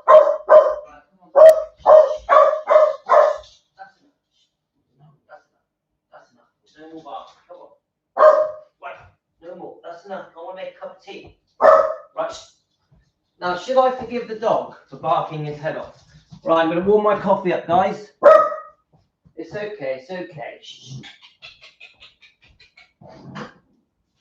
Right. So, I've still got another topic to go yet, guys. I'm going to make a cup of tea quickly. Cup of tea, cup of tea, cup of tea. Right, let's just wait for that to boil. It's okay, it's okay, it's okay. Right, while my kettle's boiling, I'll quickly address Heavenly Presley. What? Can you tell me your name? I always forget your name. Right, Heavenly Presley. Please tell me your name. Yeah. I do watch your channel a lot, by the way. Just like I also watch Hidden Minds a lot. Both amazing channels. Ayisa just bought me a coffee. Ayisa, thank you very much, Ayisa. Now, Heavenly Presley, I just want you to know that how can I say it? Tonya, that's it, Tonya. Sorry, I should know. I want you to know that I massively defend Priscilla. Now, Tonya, do you remember 6 months ago I did not defend Priscilla? Do you remember that? I'm pointing my conversation at Tonya. 6 months ago I did not defend Priscilla. Yeah. I literally was no. Sorry, I'm mixing my words up. 6 months ago, no, sorry, I take it back. No, 6 months ago, I how can I say? I was not defending Elvis. I was not a defending Elvis channel. That is my point. Right. You remember we had a few comments going back and forth, me and Tonya. Yeah, I was not defending Elvis. Now, Tonya, do you know why I became defending Elvis? Do you know why? Have you followed the journey, or do you not know? Because something happened where I changed to defending Elvis. All the guys here know, but do you know? Right. So I'm just trying to read your copies. Complex.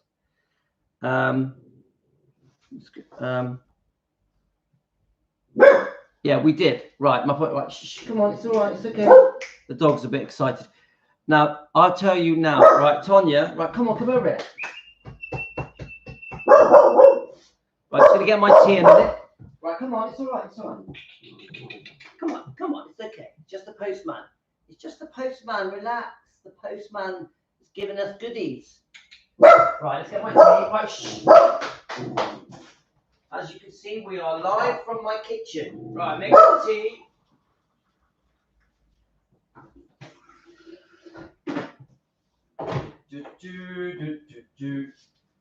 Tea with honey, guys. Tea with honey.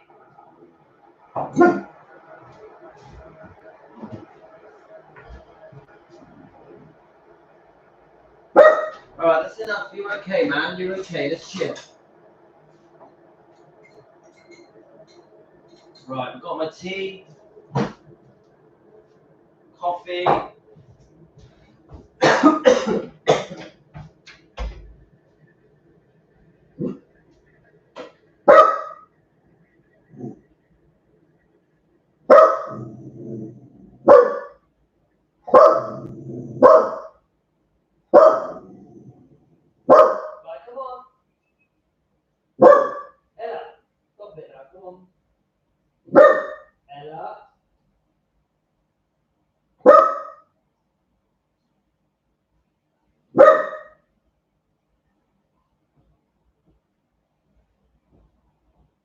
Right, come on, that's enough now. She's gone. He's gone now. Postman's gone now, mate. Right, I got myself a tea and a coffee. Let's finish talking to Tonya. Right, guys, I hope you've got yourselves a tea and a coffee. We've got a little bit longer to go on yet. So I just want to address Tonya quickly. I'm very pleased that Heavenly Presley has joined us. Let's have a look. Right, okay. Now, this is what happened. I had many people commenting on my shorts and my videos. Do you remember I was making loads of shorts, loads of mini documentaries? They were not biased. They were just talking about Priscilla, talking about Elvis in general. I had definitely fallen for a lot of the brainwashing in this book, a lot of the lies in this book, I believed. I grew up thinking that Priscilla and Elvis were fine, and that the reason that Elvis and Priscilla went wrong was because Elvis took drugs and was unfaithful. I believe that.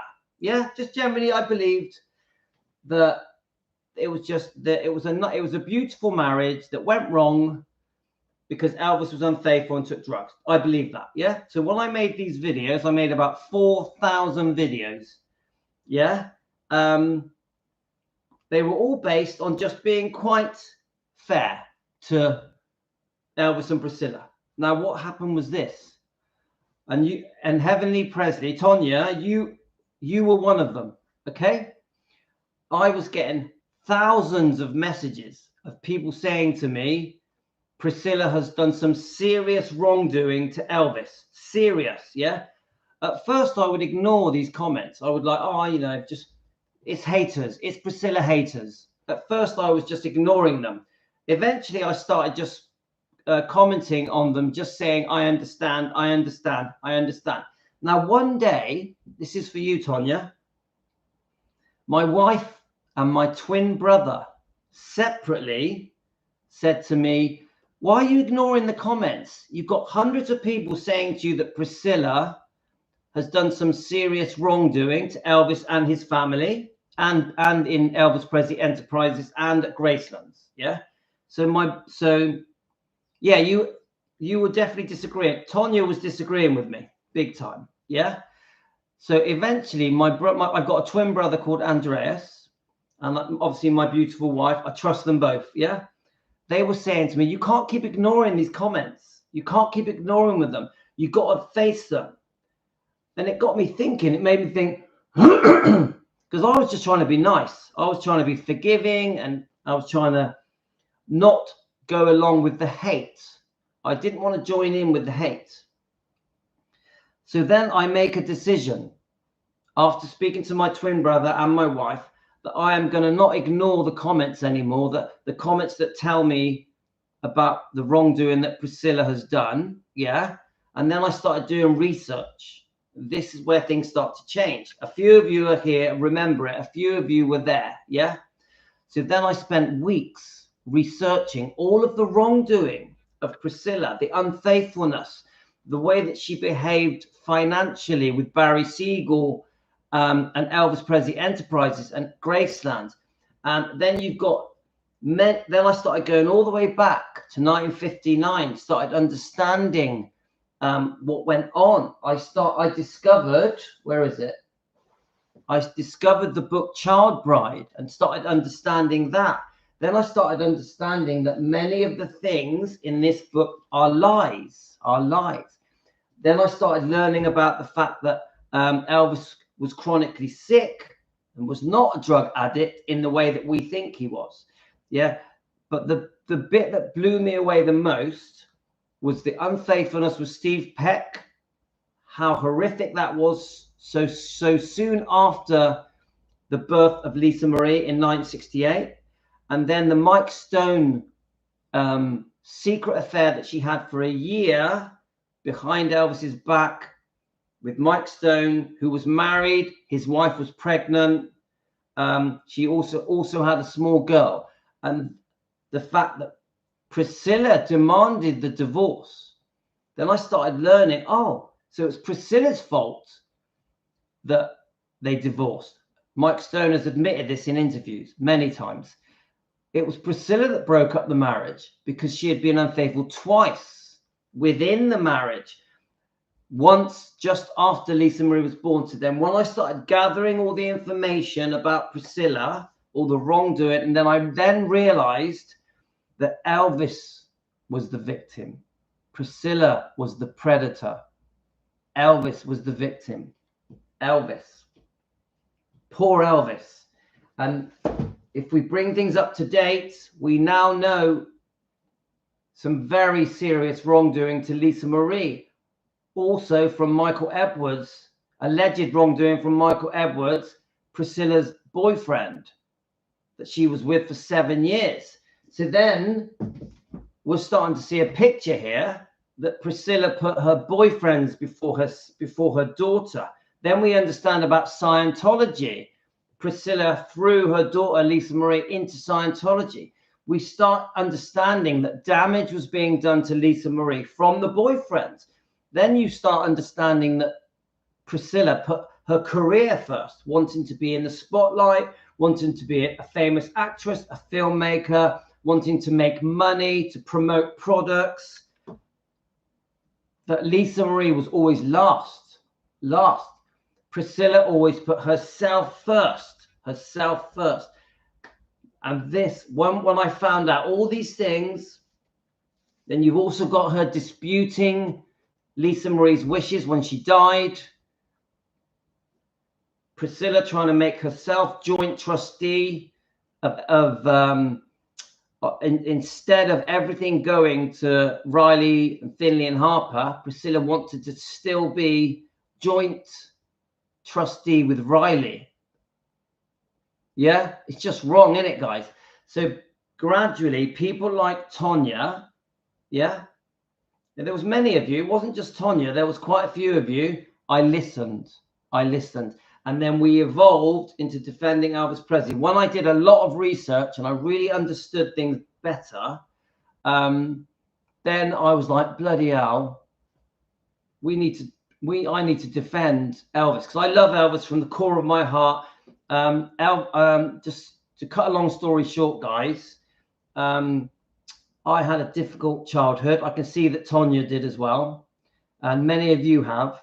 I had a very difficult childhood, very young, yeah? And Elvis is what saved me, because discovering Elvis at 4 or 5 years old took me away from my difficult childhood. I had an abusive childhood. Discovering Elvis took me away from it.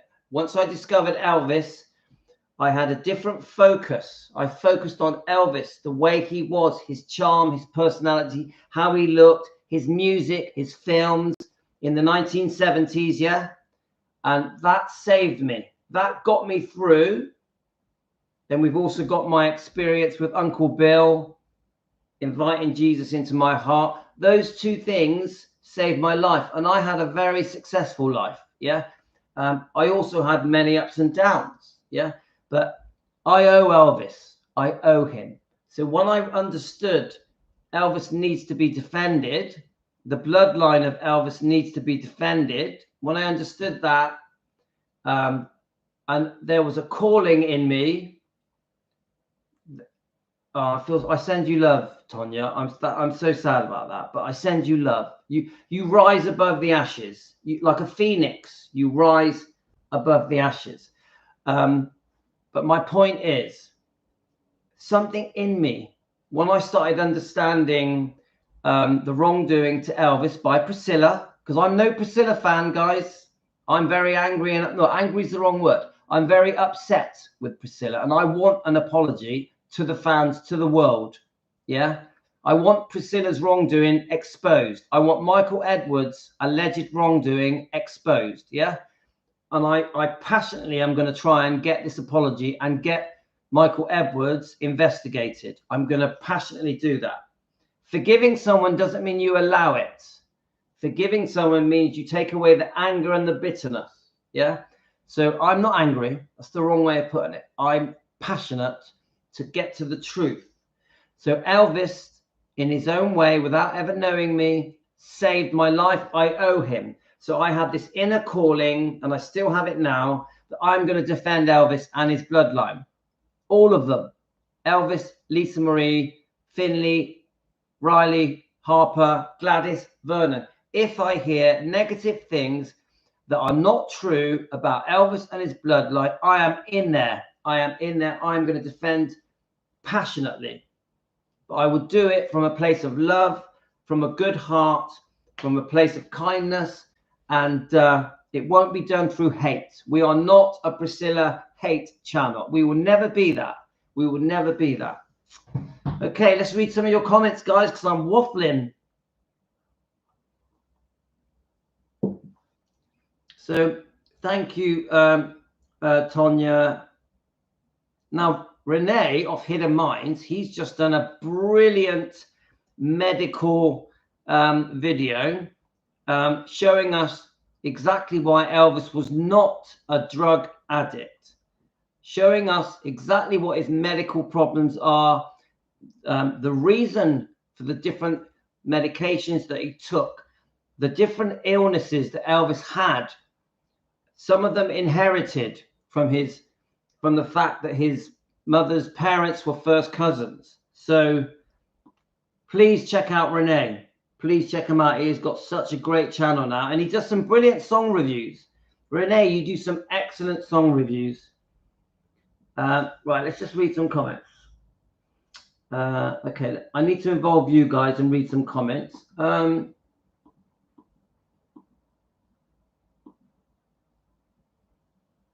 have a look. Oh, Luan, thank you, Luan. Thank you, Luan. I love it. Elvis would say, shoot the dog, just kidding. I know that story as well. You and your brother had a great experience from that man to teach you about God. Yes. Jean Newback, in so many ways, that experience saved me, because I had some very dodgy friends. I grew up in a very rough area. The area I grew up in was dangerous. So many of the friends I had were serious criminals. This is when I was a child. Yeah. 7, 8, 9, 10, 11, 12. Those years I was surrounded by criminals. That was the area I grew up in. That's what happened to my husband. He has a heart problem and he reads the Bible every day for God to give him strength. Yes. Thank you, Jean. That's perfect. Yeah, we talk about the dance instructor a lot in detail. It's at the beginning of this live stream. It's disgusting what she did. Come on, guys. It's disgusting what she did with the dance instructor. So Pat, Priscilla is furious with the fans, saying she's excused. She says, yeah, no surprise, Pat. Yeah, so Tonya, we've been watching Serge Delmar's Scientology channel. That he specifically is against abuse to children in Scientology. He's got guests on that were in Scientology, with Lisa Marie, with Priscilla, with Riley, with Benjamin. So we have been doing the Scientology topics as well. I'm not sure if you've watched them. We're disgusted that Priscilla put Lisa Marie in Scientology and went off to further her career. She abandoned her. Come on. Priscilla abandoned Lisa Marie. Let's face it, guys. Yeah. This is why Lisa Marie would spend long summers at Graceland. Yeah, thank you. Yeah. So Heavenly, you understand. So Heavenly, I was abandoned by my parents. No water, no siblings, no electricity, no food. Do you know what? I know how you feel. My upbringing was very, very poor. But you got through it. Tonya, you got through it. Yeah? You're a survivor. Lifetime of pain, Michelle died. Everyone is different. It screwed with my mental health, with all my abuse over the years. And do you know what? Many of us here have had a tough time, haven't we, guys? We've had a tough time. We have.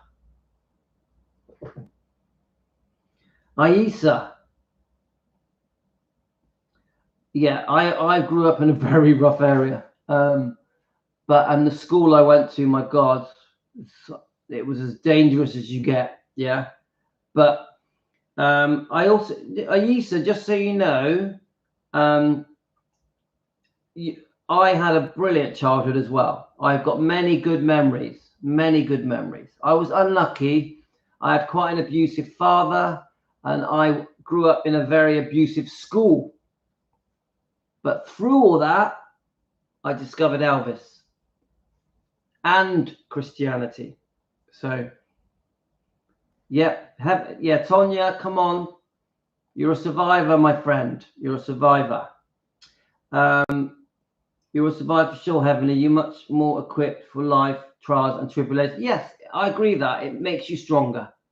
But we are sensitive, aren't we, guys? Aren't we sensitive?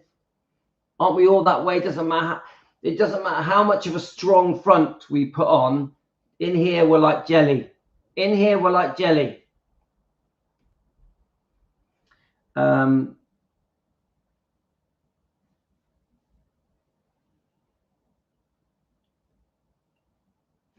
Right, let me just... Okay, so I think we're coming up to 2 hours. So I think we're going to wrap it up. But I still have... a whole topic to go over. So what I'm going to do, I'm going to go for a run, walk the dogs, and I'm going to come back to a part 2 because we still need to go over some stuff. Yeah. I'm just going to read your comments.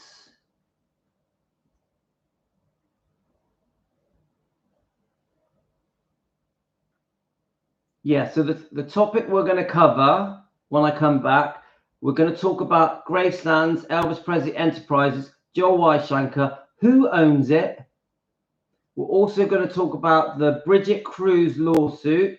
I don't know if you guys know Bridget Cruz, who's in a lawsuit dispute with Priscilla. Priscilla is countersuing for elder abuse. Bridget Cruz has joined our show many times. So we're going to discuss the latest updates with Priscilla. There's been a new release, a new update to the Bridget Cruz lawsuit and this situation where there could be a secret grandchild in Florida of Elvis. We're going to discuss that update and a few other things. Yes, and we're going to finish off the questions as well. So this is going to be part 2. I'll probably be about an hour. I'll be about an hour and we're going to do part 2. Okay, guys? So as usual, what do I always say? If you like what I do, get us a coffee. Love it when you guys send me a coffee. We are trying to build up the members. It's only $1 a month. We're trying to get to 100 members. We're up to 68 members. When we get to 100, we are going to do members live streams as well. I still will always do 2 live streams a day for the subscribers. Please subscribe. Please like, because when you subscribe, guys, you get notifications, hopefully, that I'm going live, that we can go live together. Yeah. So, guys, we've been on for 2 hours. So thank you to anyone that sends me a super thank you or a thank you. There's a little word that says thanks on my YouTube channel. If you click that, you can send me a thank you. Thank you, guys. I love it when you guys buy me a coffee. So the Bex, I'm going to reply to your email. I know you sent me another one. I will be replying to you. Thanks, guys. Thanks, Aisa and Tonya at Heavenly Presley. Please subscribe to her channel. Renee at Hidden Minds. Please subscribe to his channel. Thank you for joining us. I love it when other Elvis channels join our live stream. It means everything to me. It's very important that we come together to defend Elvis Presley and his bloodline. Very important to me, you guys. So thank you. We're going to have a nice little discussion about Bridget Cruz, Pat. All of you, I know this has been quite intense, quite a serious live stream, but I've loved it. Sitting here, having a coffee with you guys is about the nicest thing I can do. I love it. There's no one in the house. I'm just chilling out with you guys are all over the world. We have a worldwide live stream. Every country in the world joins our live stream. So thank you so much, guys. I love it. I literally love it. This isn't work for me. This is pure fun. Thanks, guys. Love to all of you. Yeah. Thanks, Emily. I'll be back in 1 hour. 1 hour. See you later, guys.